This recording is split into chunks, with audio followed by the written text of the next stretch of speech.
Hey guys, thanks for joining us. Hey, Isaac, I want to talk about the pass game, what y'all got out of it the other night, and maybe if you could just discuss your touchdown catch and how that play went. Yeah, I think, as an offense, I feel like we executed the pass game extremely well, and went out there and, I feel like we prepared really well. We knew what they were going to give us, and we just took advantage of, what they were giving us as a defense. And then obviously on that touchdown play, it was just, HUD set me up with the interception. We got in short field position, and we just had a play call that I basically knew I was going to score on if we were able to execute it well, and obviously that wouldn't happen.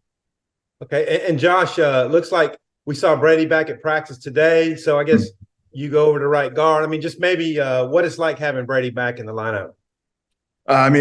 Brady's a captain, and so him having that position on the team, just as a whole, it's great to have him back. We know how much he's given to this program and how much he cares for it, and so it's definitely just a benefit to have him. But on an offensive line, he's captain of the team, but on the offensive line, he's also our captain. He's our head guy, and so just having him there driving the bus, it makes a whole world of difference.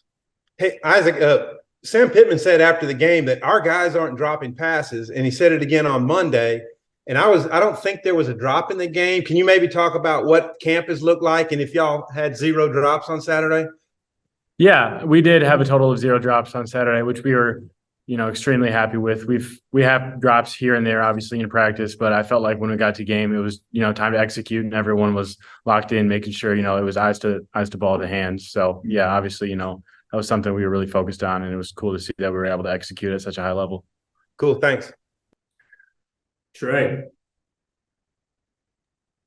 Yeah, both of you guys. Isaac, you mentioned having 0 drops, but another thing I thought that jumped out, there's a lot of new guys. Both of you guys are new to the team.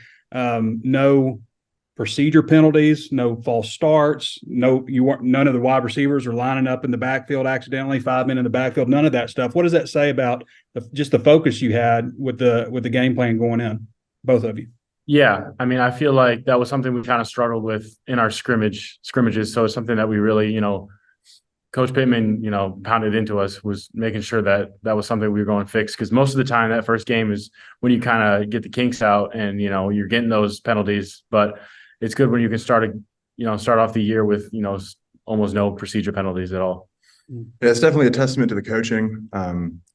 Just the coaches make sure we understand fully our assignments and what we need to do so that we don't, like as an offensive lineman, jumping off sides typically stems from worrying about the play, knowing you need to get off the ball and do a certain thing. And so they've allowed us to be mentally free and understand our role innately so that we don't have to worry about jumping the snap count because we know exactly what's going on.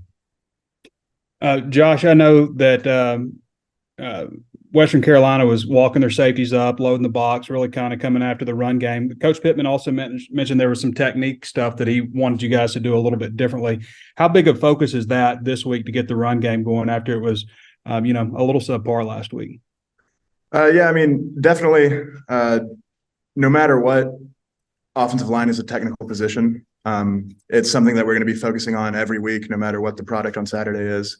You need to hit technique every day, or else before you know it, you'll lose it. And so it's just going into every practice, not falling for the monotony of technique work. And so it's just something we focus on every day, and we need to get better at day in and day out. Thanks, fellas. Hey, Isaac, I know obviously you want to catch passes, and you did a nice job of that, but there's a lot of post-game talk about that block you threw that helped spring Jaden on his touchdown. I was wondering if you could talk about that play and maybe what you think about your blocking. And then Josh, you're obviously, you block for a living. What would you think of his block, and maybe seeing a wide receiver get out there and blocking? Yeah, that was something we knew that they were going to do going into practice was, that corner was going to trigger really hard. So, I got off the ball, and then immediately that corner just triggered right into me. So I had to just get low and get my hands into him. And at that point, he kind of just fell to his knees.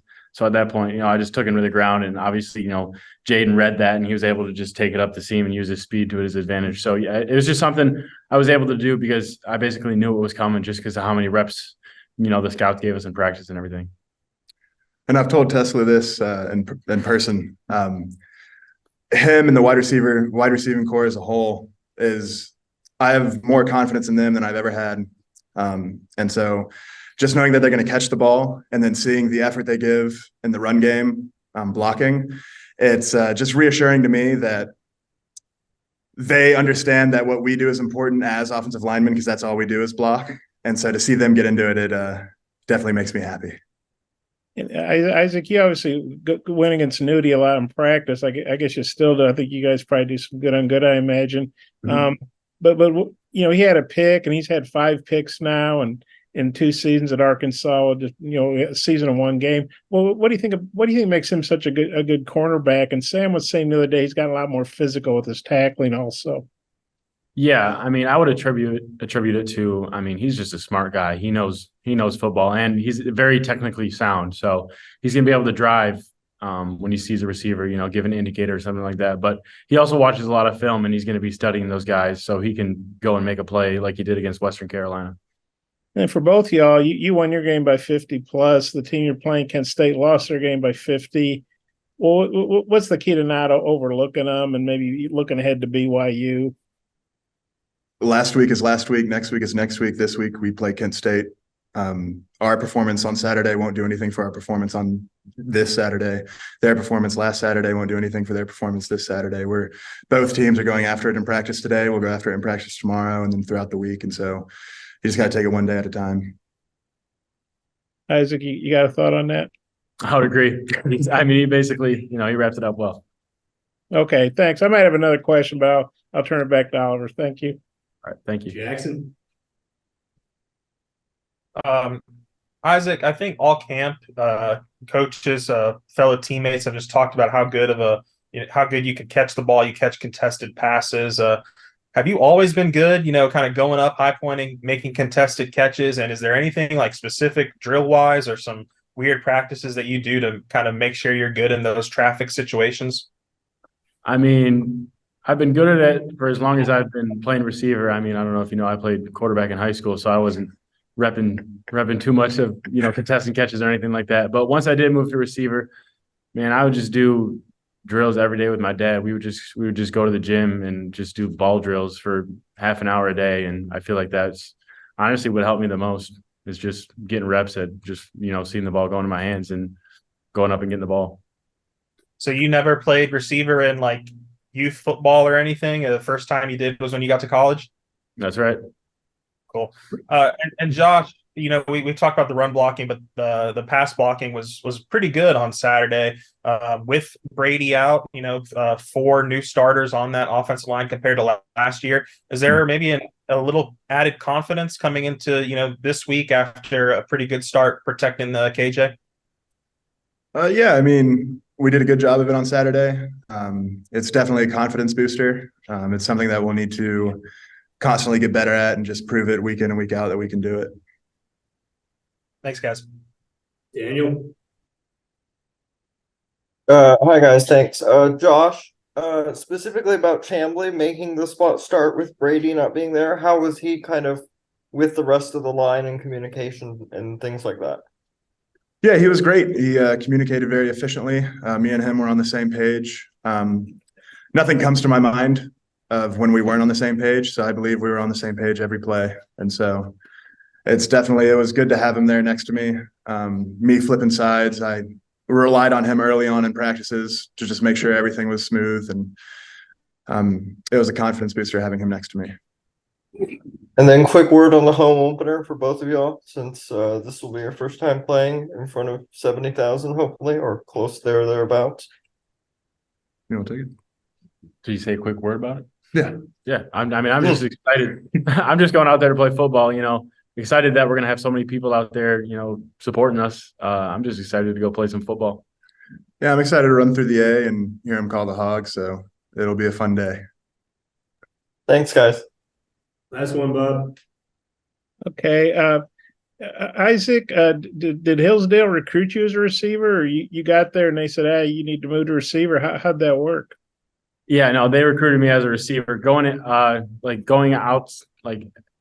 into camps my senior year, I figured my talents were more suited at receiver, so I decided I was going to go to camps and start working at receiver. So I was being recruited as a receiver. And then both of y'all, obviously, you practiced with KJ a bunch, but that was your first time to playing a game with him, and he started off 12 of 12, had a real good day. What y'all think of KJ's performance? Yeah, I mean, I wasn't surprised. He's been doing it for however long now, but it was cool to be able to, see it in person. That one play where, I mean, he made something out of nothing where he was about to get sacked, rolled out, Andrew came back to the ball, and then the 1-2 where he pulled the ball from the running back and just went up to see him. I think that's just a testament to the kind of player he is. I mean, he's a freak. Yeah, I think it's summed up in the adage, KJ lifts weights. So I one more for Josh. You've played both guard spots, I guess, in camp, and now you're going back to the other side. I imagine that's harder than people would think. I mean, what's that like flipping? And I guess what does that say about your preparedness that you could go left or right as needed? Mm-hmm. So statistically, I have more experience at left guard. Just on paper, I think I've started 7 games at left and 2 games at right. But throughout all the three springs I've been a part of, and 4 fall camps. I'm old. I don't really remember. But Tell me. So I've never had a rep at left guard and practice throughout spring and camps, but I have the game experience at left. So just being able to rely on that allows me to shift and just move around the ball, and it just helps me out. Okay, thanks. Good stuff, guys. Appreciate y'all's time. Thank you. Thank you.